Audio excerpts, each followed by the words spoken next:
नमस्कार दोस्तों, बहुत बहुत स्वागत है आप सभी का और उम्मीद है कि आप सभी बहुत ही अच्छे होंगे।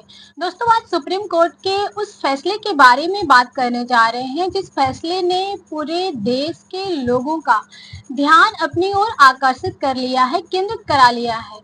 दोस्तों, वो फैसला ये है वक्फ एक्ट 2025, जिसे लेकर लंबे समय से विवाद चल रहा था। उस पर सुप्रीम कोर्ट ने आज अपना अंतरिम आदेश सुना दिया है। अब सवाल ये है कि क्या वक्फ एक्ट लागू रहेगा? किन प्रावधानों पर रोक लगी है?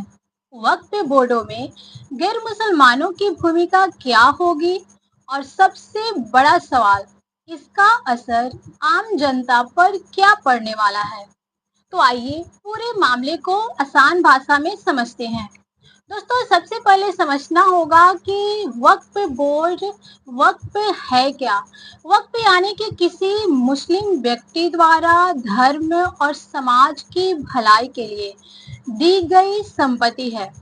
वक्फ ये उनके द्वारा दी गई संपत्ति है, यानी कि मस्जिदें, कब्रिस्तान, मदरसे और कई सामाजिक संस्थाएं, ये सब जो है वक्फ संपत्तियों के अंतर्गत आती हैं। भारत में अगर बात करें तो लाखों एकड़ जमीन जो है वक्फ संपत्ति के रूप में दर्ज है। इसी वक्फ को लेकर सरकार ने 2025 में नया वक्फ संशोधन अधिनियम लाया था। लेकिन इस कानून को लेकर कई याचिकाएं सुप्रीम कोर्ट में पहुंची, दायर की गई और आज कोर्ट ने इस पर बड़ा फैसला सुना दिया है। दोस्तों, कोर्ट ने कहा कि पूरे वक्फ एक्ट पर रोक नहीं लगेगी, लेकिन कुछ प्रावधानों को स्टे यानी कि रोक दिया गया है। कोर्ट का साफ कहना है कि कानून पर रोक केवल दुर्लभ से दुर्लभ मामलों में ही लगती है, ऐसे नहीं। राज्य वक्फ बोर्ड और केंद्रीय वक्फ परिषद में गैर मुस्लिम सदस्य जो हैं 3 से ज्यादा नहीं हो सकते। यानी इसका मतलब ये हुआ दोस्तों कि 11 सदस्यों वाले बोर्ड में बहुमत जो होगी मुसलमानों का ही होगा, मुसलमानों का ही होना चाहिए, इसलिए इस प्रकार के प्रावधान किए गए हैं। साथ ही जहां तक संभव हो बोर्ड का सीईओ जो होंगे वो मुस्लिम कम्युनिटी से ही होंगे, मुस्लिम समुदाय से ही होंगे। गैर मुस्लिम सीईओ नहीं बन सकता, इस तरह के प्रावधान किए गए हैं।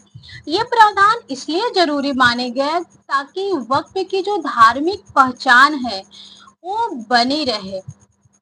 एक्ट में कहा गया था कि सिर्फ वही व्यक्ति वक्फ बन सकता है जो कम से कम 5 साल से इस्लाम धर्म का पालन कर रहा हो, यानी मुस्लिम की परिभाषा तय कर दी गई थी। और सुप्रीम कोर्ट ने इस पर अब अपने फैसले के द्वारा रोक लगा दी है। कोर्ट का कहना है दोस्तों कि धर्म का पालन किसी भी समय व्यक्ति की आस्था का मामला है। इसे सालों से जोड़ना बिल्कुल भी तर्क संगत नहीं है। इसलिए सुप्रीम कोर्ट ने इस पे रोक लगा दिया कि ये जो 5 सालों का दायरा दिया गया था कि 5 सालों से जो इस्लाम धर्म को मान रहा है वही वक्फ का सदस्य बन सकता है, इस पे अब रोक लगा दिया गया है। दोस्तों, सरकार ने कलेक्टर को वक्फ भूमि विवाद से संबंधित जो विवाद थे उसे सुलझाने का अधिकार देने की कोशिश की थी।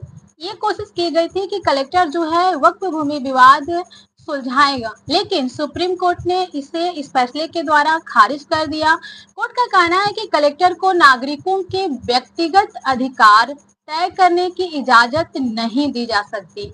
ये काम जो है सिर्फ न्यायाधिकार यानी कि ट्रिब्यूनल करेगा। इसे कोर्ट ने शक्तियों के पृथक्करण का मामला बताया। दोस्तों, कानून में प्रावधान ये भी था कि सरकार द्वारा नामित कोई अधिकारी यह तय कर सकता है कि वक्फ संपत्ति पर अतिक्रमण हुआ है या फिर नहीं। सुप्रीम कोर्ट ने इस पर भी रोक लगा दी। कोर्ट का कहना है कि ये काम भी न्यायाधिकरण यानी कि कोर्ट का है, न कि किसी सरकारी अधिकारी का। यानी कि जब भी इस प्रकार से कोई अधिकारी तय करेगा तो उसे अब ये अधिकार नहीं दिया गया है अतिक्रमण के बारे में बताने को, ये नहीं है। अब उस पर रोक लगा दी गई है। अब ये काम जो है न्यायाधिकरण करेगा, कोर्ट करेगा, न कि सरकारी व्यक्ति।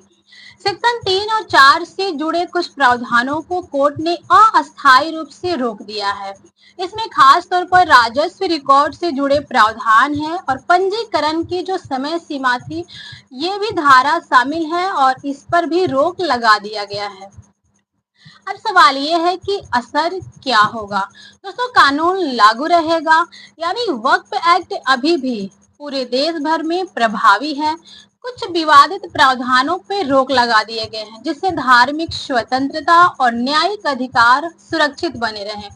दोनों पक्ष जो हैं इस फैसले से, सुप्रीम कोर्ट के जो फैसले दिए गए हैं, इससे दोनों पक्ष ही खुश हैं। मुस्लिम समुदाय को राहत मिली कि वक्फ बोर्ड में उनकी प्रमुखता बनी रहेगी। जैसे कि मैंने बताया कि 3 से अधिक गैर मुस्लिम सदस्य इसमें शामिल नहीं हो सकते हैं।